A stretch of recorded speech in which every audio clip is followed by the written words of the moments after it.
What's going on, everybody? This is going to be a very interesting video. I'm, 2/3 of the way through this FedNow deep dive within service providers. I've been asked over the past week by people on Twitter and even Patreon, on my Patreon, to do a deep dive into Cypherium, which I did just post to Patreon, but I'm not going to go through that whole deep dive. There's a lot of interesting stuff in there. What I am going to go through right now is a little bit of interesting things that I think need shared with the entire community about Cypherium. You guys know me. I just try to find whatever I can find, and sometimes the craziest things that you can find are literally staring you right in the face. So I'm just going to hop right into this video and get around any of the pretenses. So Cypherium is a service provider, or at least within the service provider showcase of the Federal Reserve and their FedNow instant payment system, right? I do believe that Cypherium is the only service provider that is directly a blockchain / crypto. So they have a layer 1 blockchain and they also have a native digital asset, right? That's all fine and well. But doing some digging, you can find some interesting things regarding their digital currency interoperability framework. So, and it ties directly into potentially Ripple, potentially XRP, especially with the way that they phrase it under a disclaimer. This is like crazy. All right, so let me just get right in. FedNow service, Cypherium is providing interoperability, etc., etc. This is what I want to get into right here, though. Products, functionality, benefits of adoption, and target release dates, okay? One of Cypherium's most recent and most exciting new projects has been the development of our digital currency interoperability framework, or DCIF. The Cypherium DCIF is a novel approach to the challenges facing the adoption of faster payment systems. Any attempt to digitizing public money will soon have to reconcile the many functionalities of national currencies not yet mandated, etc., etc., etc. There's nothing in here in the Fed's service provider aspect under products and functionality that would tie into Ripple in any way, shape, or form, right? But when you start diving a little bit deeper, and you can look at the elephant in the room here, Cypherium's entire digital interoperability framework is underpinned by the INTERLEDGER protocol, which Ripple invented. Let me go through this paragraph here, okay? This is their white paper 2.0. The notary could be any trusted third party compared with many others in taking into account the characteristics of its particular network. Cypherium has developed a notary mechanism, CipherLink, which is based on the INTERLEDGER protocol, an open protocol initiated and led by the Ripple company. Any company or individual can participate in joint development and use it for free. It is not linked to any blockchain or XRP, obviously. So we all know that the INTERLEDGER protocol is value agnostic, right? And there's some older stuff I want to share with you as well. But what the INTERLEDGER protocol really does, being that it's open source, it's not tied to a blockchain or necessarily XRP, it provides a level playing field. We know that Ripple invented the INTERLEDGER protocol. We know that Ripple gifted the INTERLEDGER protocol essentially to the W3C, which pretty much deals in all of the internet standards. They maintain and operate the internet standards as we know them. For them to put a direct disclaimer on here that it's not linked to a blockchain or XRP it's just very interesting to me.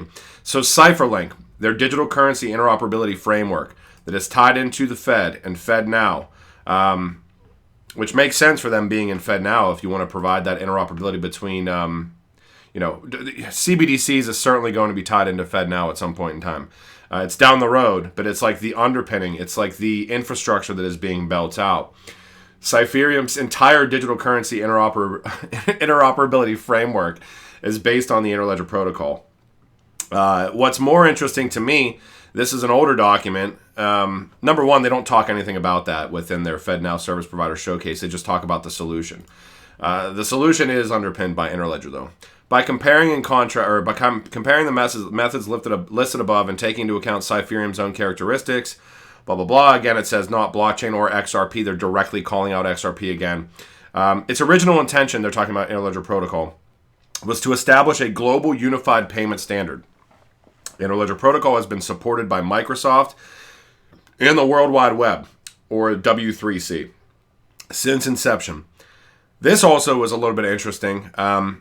And I know I've known that Apple had ties into some of this stuff, but this is like finite. It's set in stone. Apple also introduced the notary mechanism, the Interledger protocol, into its own system in 2018. It has already been assessed and traded among many different financial networks.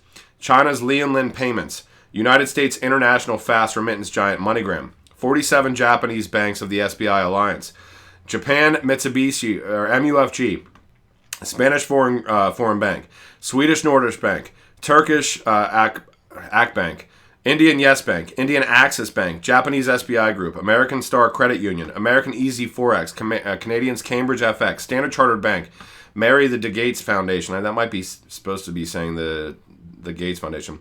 And the alliance is still expanding, so this is all dealing in Interledger protocol. Okay, I think it talks a little bit more down in here as well. Using the internal ledger system, Interledger protocol is an implementation model of hash locking, and they're giving a little bit of a description of this system. If we go even back in time, though, a little bit, you got an Interledger protocol document all the way back in 2017, probably right around the time that they gifted it to the W3C. Adoption strategy always has been underpinned by Interledger protocol, invented by Ripple, gifted to the W3C.